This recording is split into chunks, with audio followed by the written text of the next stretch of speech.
In this example of an inquiry-based lab, we're going to be hearing from an instructor and a couple of students in a second semester biological sciences lab taught at Vanderbilt.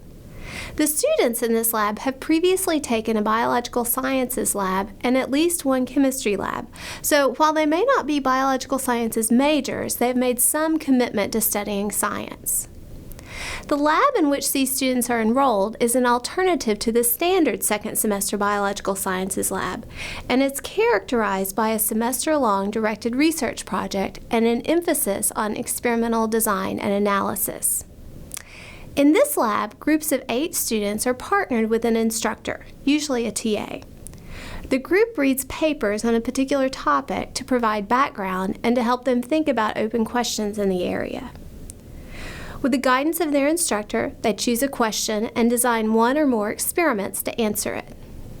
Mid-semester, they give an oral progress report to the other students and instructors in the course, giving their results to that point and talking about how they're going to modify their project for the second half of the semester, which culminates with a public poster session to which all the biological sciences faculty are invited. As you watch the upcoming video, I encourage you to think about the skills the students and the instructor have to employ in this project.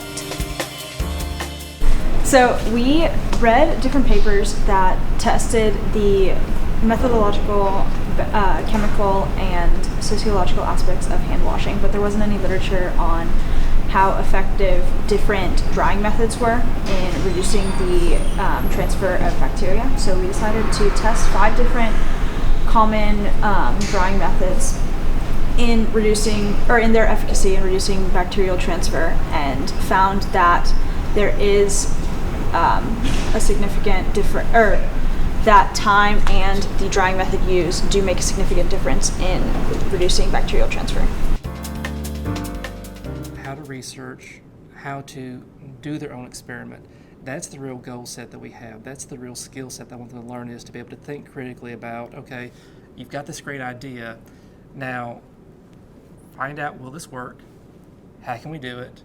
Let's get some results. And now, what do these results mean, and how can I apply it into the real world? When you leave this class and this school, you're going to be out there in the world helping to make decisions, helping to do things. We want them to be able to just figure out, not only for themselves but for others around them, what works and what doesn't work.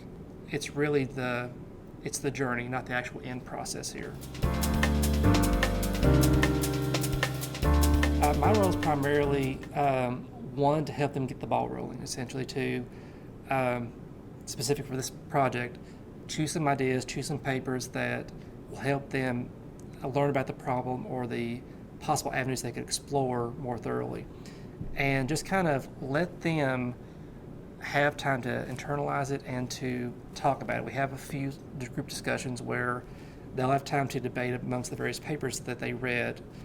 For my particular spin on things, they don't all read the same paper. They read different aspects of the same thing, and we'll debate, well, I read this that this paper talked about. There's no one right way for this. It's just the idea that I wanted to present them with the base knowledge that they could then decide, okay, what could we do, and what's an interesting idea for us to investigate and explore. We started this semester working with just hand washing in general. It's something that's been interesting people for a while now, with hygiene and health, of course. We arrived at our question because we started really broad. We talked about hand washing, and then a really hot topic is antibacterial versus non-antibacterial. But what kind of caught our group's attention was the idea of germ transfer when your hands are wet versus when your hands are dry. So, for instance, if I walked in the bathroom and washed my hands really clean, if I touch the doorknob and my hands are still pretty wet, there will be approximately 100 times more germs transferred to my hands than if my hands were bone dry. Charles gave us about 6 papers to read. I only read one. Everybody else read one. We had something called Journal Club, so everybody came in, presented their paper, what they thought was interesting about their paper. This is all to try to work toward a question. So this is all part of the process sent up by Charles and Dr. Baskauf. The challenge is designing the experiment, and how will you go about testing this out? What methods will you use? For the 8 students that I have, how will their limited sample size affect them, and how will they go about to try to improve that? So he's been very good, and he's always there for questions about statistics or anything to do with scientific experiments, which Charles has a great deal of knowledge in compared to myself, for instance. So Charles, but he's not a teacher in the strict sense of the pedagogist. Here I am teaching you. You are here to learn from me. It's more of a guidance sort of thing with Charles kind of, I don't want to say being the captain, but kind of making sure we're staying on the general right track.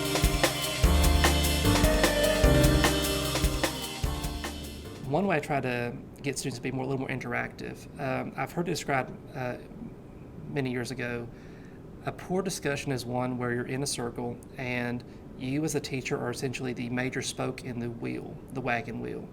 And it's, you say something, the student responds. You talk to another student, the student responds to you. It should be the students being interactive, a web together that they are working collectively. So initially it's always me getting the ball rolling. As time progresses, I would hope that they start to, via the little activities I set up and do, that they collaborate a little bit and they debate amongst themselves, well, I liked this paper that we read because of this. Well, I did not like this paper because of this aspect. So it's taking the time to notice, okay, when in the discussion do you need to step in and referee? When do you need to step back and let them work it out?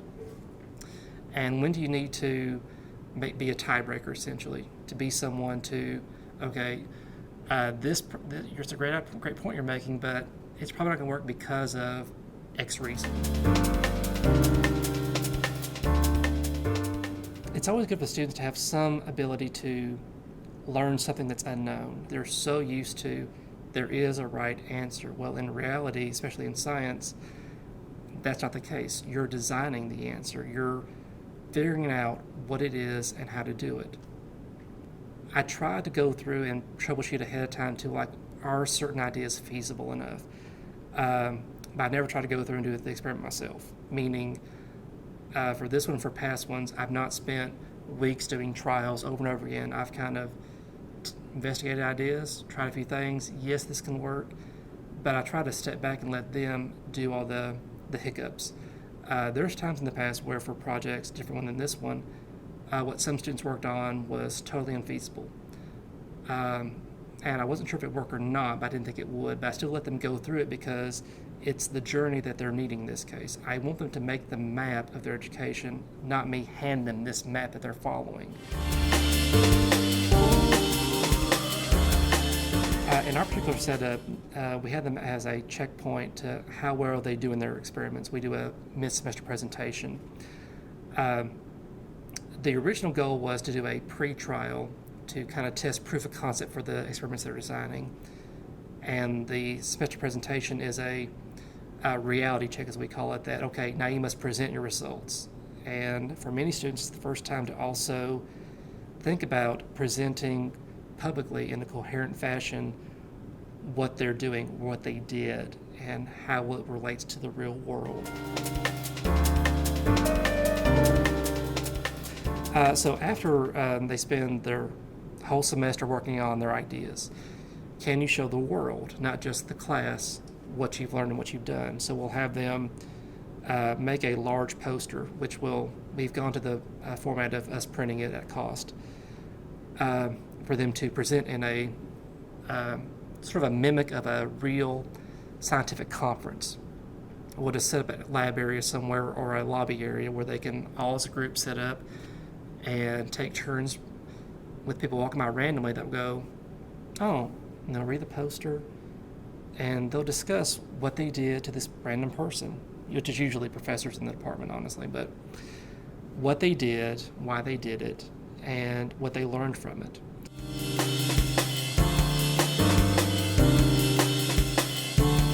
I think it's better in the sense that we work on something we want to work on.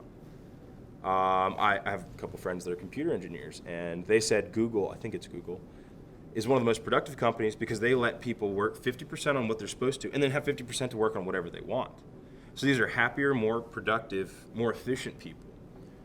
So here we are in bio, we have a project doing what we want. I think we've done a lot of work, and I'm not crazy about hand washing or anything, but I think it's interesting. So I think that's a great advantage to it. Well, there are two ways that TAs benefit from participating in the inquiry-based lab over their normal experience in the regular non-inquiry lab. Their roles are improved in two sorts of ways. One is as a teacher and also as a research mentor. In their role as a teacher, they are getting some practice in higher order sorts of skills such as planning and troubleshooting, things that they don't normally get to do in the regular class. In the regular class, they may just be grading papers or answering questions, things like that.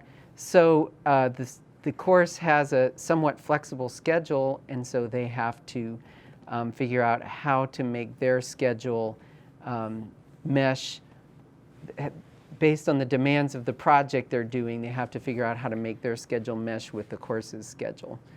In terms of as a research mentor, they have to figure out what the requirements of their project system are. They have to select papers that they want the students to read.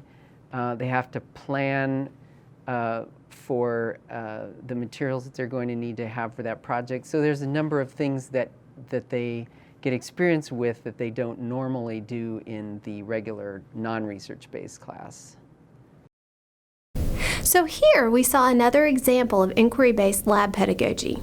In this case, the projects are longer and more involved and require more collaboration among the students. Again, I want you to think about the ways that this lab differs from a traditional lab and the ways it is similar to a traditional lab. And again, how does this approach mimic what we think of as real science?